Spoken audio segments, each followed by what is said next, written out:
Kabla ya taarifa hizi ambazo ni za ndani, ziko na siri kubwa. Naomba ikiwa wewe ni mgeni unatazama Tanzania Eye TV kwa mara ya kwanza, uchukue sekunde moja tu uponyeze patoni ya subscribe na uwashe kengele ili kuendelea kupata taarifa kemkem kila wakati. Cha muhimu cha kuzingatia zaidi, naomba ukaweze kuponyeza alama ya like.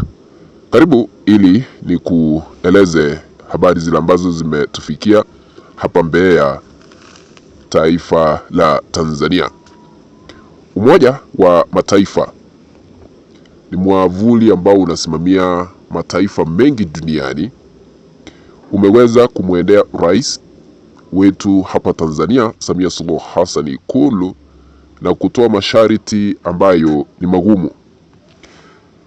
Umoja wa Mataifa sasa hivi umeweza kuamua kwa Samia Suluhu Hassan.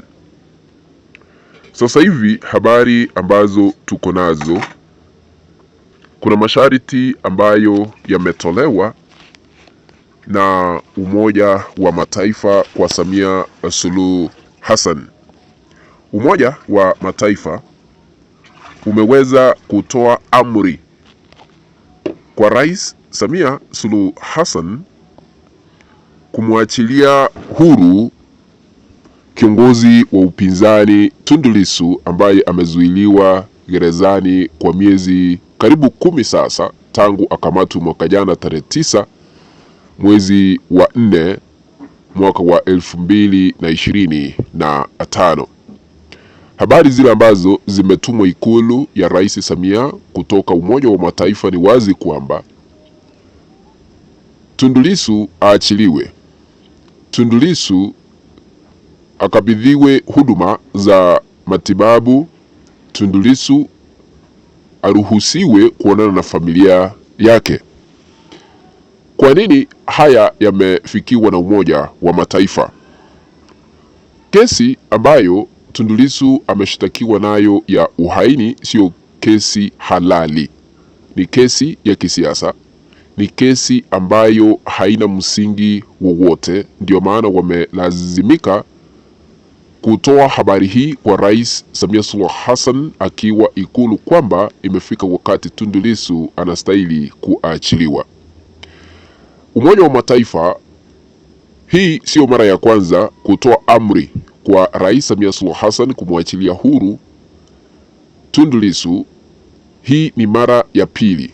Mara ya kwanza walitoa amri hiyo, lakini Rais Samia Suluhu Hassan akashupaza shingo, hakumwachilia huru Tundu Lissu. Sasa hii ni mara ya pili na mara ya tatu, hatujui ni kipi ambacho kitafanyika, kwa sababu Samia amekuwa mgumu zaidi kumwachilia huru Tundu Lissu. Ndio maana bunge la Ulaya likapitisha kwamba misaada isimamishwe kutumwa katika taifa hili letu la Tanzania.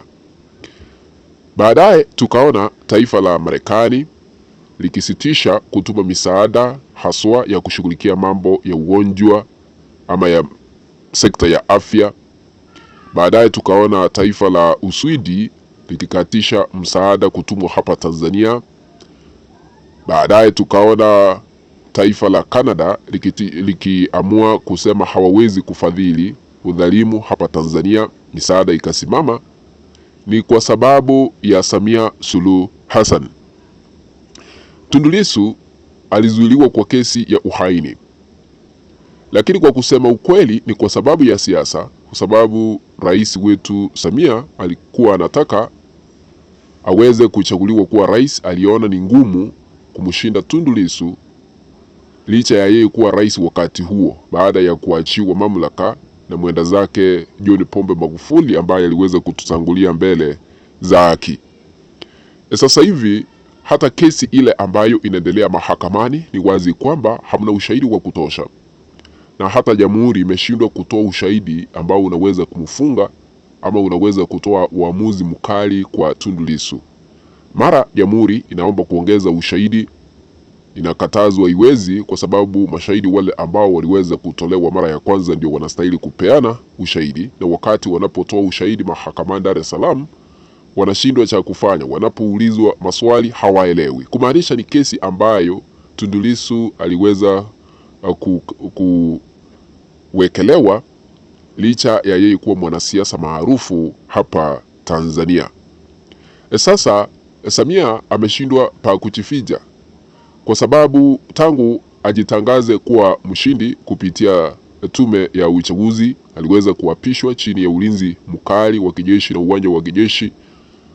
Sisi wa Tanzania hatukuruhusiwa kuhudhuria uapisho wake, ni jeshi tu, kumaanisha hata yeye anaona tu hakuwahi shinda kiti cha urais halali. Aliweza kutumia mapavu, kutumia nguvu, kutumia vyombo vya dola kukaa katika kiti cha enzi kule Ikulu. Tangu achaguliwe alikuwa anaogopa kutembelea mataifa mengine. Ni mataifa mawili tu aliweza kutembea hivi majuzi, akaenda kule Dubai na akaenda kule Ethiopia kuhudhuria mkutano wa Umoja wa Afrika. Mikutano miwili tu ameweza kuhudhuria, na wakati alipoenda kule taifa la Ethiopia kuhudhuria mkutano wa marais wale ambao walichaguliwa hivi majuzi walipewa fursa ya kusalimia marais wengine, lakini hatukuona rais wetu Samia Suluhu Hassan akipewa nafasi kuzungumza, licha ya yeye kuwa rais ambaye aliweza kujichagua mwaka jana, mwishoni wa mwaka jana. Wengine walipewa fursa na kushangiliwa kwa kusalimia marais wengine, lakini yeye aliweza kuaibishwa, hakupata fursa ya kipekee ya kusalimia marais wengine. Kumaanisha hata inajulikana duniani kwamba aliweza kutumia nguvu, aliweza kutumia mabavu na vyombo vya dola kujichagua. Sasa tuliona rais wa Namibia ambaye aliweza kuchaguliwa tarehe 21 mwezi wa 3 mwaka jana, hata kabla ya Samia Suluhu Hassan kuchaguliwa, ambaye anaitwa Netumbo Nandi-Ndaitwah, alipewa nafasi akawasalimia marais wengine. Rais mpya wa Gabon Kilotaire Nguema aliyechaguliwa kupitia majeshi ama upinduzi wa kijeshi tarehe 6 mwezi wa kwanza mwaka wa 2023 alipewa nafasi akasalimia marais wengine. Na rais yule wa Ushelisheli naye kwa kizungu tunasema Seychelles, Dr. Patrick Hamin aliyechaguliwa tarehe 26 mwezi wa 10 mwaka jana, siku mbili kabla ya Rais Samia Suluhu Hassan kujichagua, naye alipewa nafasi akawasalimia marais wengine.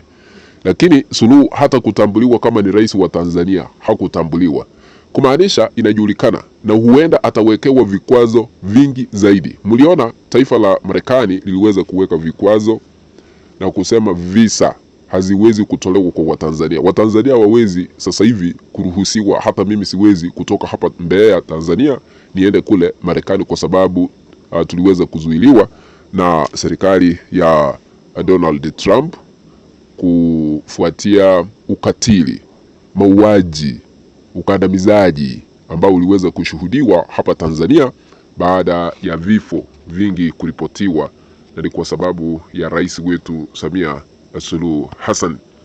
Sasa tutasubiri tuone ikiwa Samia anaenda kutii amri, agizo ambalo limetolewa na Umoja wa Mataifa kwamba Tundu Lissu aachiliwe huru mara moja bila sharti lolote.